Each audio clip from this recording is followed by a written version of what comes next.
Syro Malabar സഭയിൽ കുർബാനയ്ക്ക് ഇടയ്ക്ക് നമ്മൾ ചൊല്ലുന്ന വിശ്വാസ പ്രമാണം ഉണ്ടല്ലോ, അത് AD 325 നിക്കിയ സൂനഹദോസിലും AD 381 കോൺസ്റ്റാന്റിനോപ്പിൾ സൂനഹദോസിലും രൂപം കൊണ്ടിട്ടുള്ളതാ. നോക്ക്, കർത്താവിൻ്റെ അത്രയും കാലത്തോട് അടുത്ത ഭാഗത്ത് നിർവചനമായിട്ട് നമ്മുടെ വിശ്വാസം എന്താണെന്ന് അന്നത്തെ പൂർവികർ എഴുതി വച്ചിരിക്കുന്നത്. ആ വിശ്വാസ പ്രമാണം തലമുറയായിട്ട് വാക്കുകൾ പോലും മാറ്റാതെ അങ്ങനെ കൈമാറി നമ്മുടെ കയ്യിൽ കിട്ടി. ഇനി ഈ പൈതൃകം ഞാൻ ഏറ്റുവാങ്ങി ഞാൻ ജീവിച്ച് അടുത്ത തലമുറയ്ക്ക് ഞാൻ കൈമാറണം.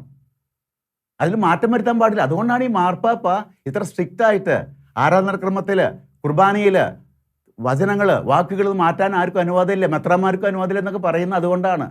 കാരണം ഈ ദൈവിക പാരമ്പര്യത്തിലൂടെ യേശുവിൻ്റെ പഠനങ്ങൾ കൈമാറി വരുന്നുണ്ട്. ആ AD 325 വിശ്വാസ പ്രമാണം കുറച്ച് നാൾ കഴിഞ്ഞപ്പോൾ ആൾക്കാർ മാറ്റി ചെല്ലുന്നു വിചാരിക്കുക. പിന്നെ മാറ്റി ചെല്ലി കഴിഞ്ഞാൽ എനിക്ക് വേറെ എല്ലാം കിട്ടുന്നത്, അതെനിക്ക് കിട്ടത്തില്ല. അപ്പോൾ കർത്താവിൻ്റെ കാലത്തോട് ഏറ്റവും അടുത്ത് നിൽക്കുന്ന കാര്യങ്ങൾ അറിയാനുള്ള സംവിധാനം സഭയുടെ ദൈവിക പാരമ്പര്യത്തിലൂടെ ദൈവം സംവിധാനം ചെയ്തിരിക്കുന്നു.